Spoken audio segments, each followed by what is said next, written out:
हाय सांग माने जानछंती आज सकाळु सकाळु हनु अजा उठु उठु कहले मोर आज भारी मन हेउछि चाट खाइ आउ हाँ एक कथा सुनी पुसी माउसी सजा हे हो कहला हौ ठीक अछि आज मु एमिति चाट बनेबि जे तुम खाउथिबो मो गुण गाउथिबो। तापर पुसी माउसी जल्दी जल्दी ठाकुर पूजा सारी पी देइथिला गरमा गरम चा आउ तापर लागि जाइथिला ता कामरे।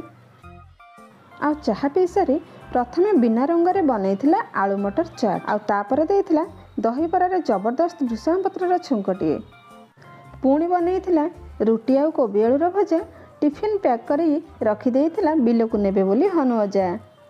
आउ तापरे चाट्रे गाजर दही धनिया पत्र पियाज सेव मका आउ टमाटो सॉस पकई सजै देइथिला चाटटी खूब सुंदर दिसुथिला। प्लेटटी सजै सारिबा परे चाट आउ दही बरा ठीक बरकन्या परे सुंदर दिसुथिले। आउ तापरे हनु अजा खाई भारी खुशी हो गले आउ सेई खुशी रे पुसी माउसी मुंडरे सुंदर फुलटिए खोसी देले। जदि मो वीडियोटी पसंद आसी तेबे मो चैनल को लाइक शेयर एंड सब्सक्राइब कर देबे।